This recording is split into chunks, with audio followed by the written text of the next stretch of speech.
do you think we should set some kind of reasonable limit to the number of minutes that each one of these folks lined up is going to speak? Definitely, yes. I think maybe 3 minutes.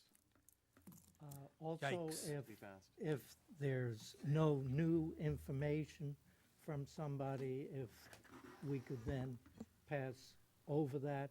So if people are bringing up new subjects, new reasons, Yes. that's fine. But if they're just repeating the previous person, let's cut that off and continue on. Yeah, I agree. Well, you're in control. Okay. Yeah. Yes, sir. Can You're you in state your charge. name and address, please? Arnold Goodman, 18231 Hillcrest Circle. Enjoy God We Trust, but please listen. I want to give you some things to think about. God trusts us to live and you to govern justly. Recall Mayor Ulmer's, then Mayor Ulmer's 2007 admonition to not misuse that trust to advance personal goals. And remember Ronald Reagan's trust but verify. Motto is neither unifying nor solely patriotic. It's proposed because you can, not necessarily because you should. Until last year, and I've been here almost 39 years, Villa Park was proud of being independent, where no one intruded on each other, or minimally intruded. No one doubts your patriotism or religion. Do you need that motto to constantly remind you of it? Patriotism and religion are far more genuine if practiced in private than if postured in public. That's all I have to say. But Thank I you, Mr. wish you Goodman. would think seriously about what I'm saying. Okay, thank you. Hello, council members. I'm Bruce Gleason at 9782 Santiago Boulevard. I'm strongly against this motion. Should I bore you with things that you already know about the separation of church and state? No, I won't. But I will mention some facts here that you might not be aware of. There's no mention of the word God nor Christians in our Constitution or the First Amendment, but there are two places where religion is mentioned, and there is a very strong no associated with it. Part of our federal system is designed to protect minority rights and prevent majorities from discriminating against certain minority classes. Where any governmental entity displays any religious credo or statement, it demeans those that do not believe in a God or a God named differently, basically making them second-class citizens. I want to widen your view for just a moment and look at a hypothetical city of Villa Park in the future, a Muslim Villa Park.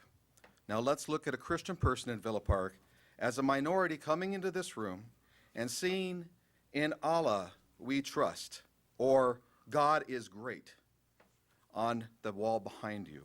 I need go no further with the anger that might ensue. These strong feelings are here right now with myself and many other non-religious persons in our beautiful city. Some might claim that this motto has become secular over time, losing its religious significance. That the motto does not violate separation clause, but I would argue that the heart of this claim is absurd on its face and cannot be taken seriously by anyone with the Since when did God become void of religious significance? And how can anyone reasonably claim that professing trust in some God is not akin to professing belief in some God? As many as 15% of American families, or 1 in 7 people, do not hold any religious faith. Despite their lack of religious belief, these people hold and promote ethical values, raise families, hold jobs, pay taxes, and by every other measure, participate fully in our communities. Promoting the "In God We Trust" phase promotes a system of religious apartheid that marginalizes and excludes this 15% of our communities. The message is, unless you trust in God, you are not a real American. Let me suggest that this is not all that different from whites-only signs. Can you that start at one wrapping up, time Bruce, please? dominated me. I have one more sentence, is that all right? Yes, sir. Okay.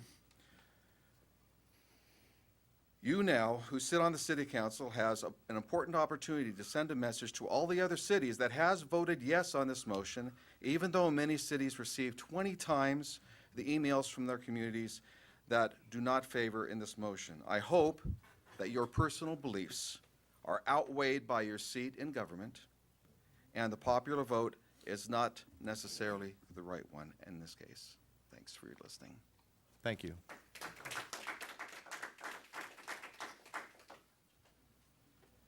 Good evening, ladies and gentlemen of the City Council. My name is Bob Fouture. I live on the corner of Briley Way and Taft. I'm not going to go into the pros and the cons of the issue in front of you.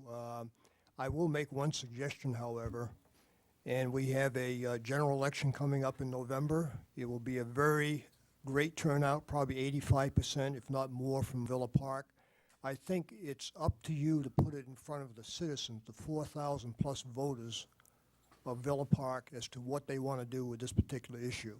I don't really think that it's your position to dictate to the other people in Villa Park, particularly the voters, which way we should go on such a controversial issue. Thank you. And we could call it Measure G. Don't clap for that. My name is Stephanie Campbell. I'm from Costa Mesa. I'm the president of the Orange County chapter of Americans United for Separation of Church and State, and I'm here to represent our chapter members who are local residents in Villa Park. We are opposed to the display of "In God We Trust" within the council chambers. We recognize that this has been our motto since 1956, but this motto violates the principles of separation of church and state. Please consider that when speaking of God, as this motto does, it refers to a single God.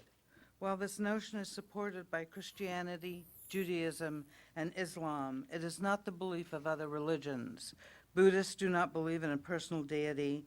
Most Wiccans believe in two gods, although many believe in multiple gods, as do Hindus.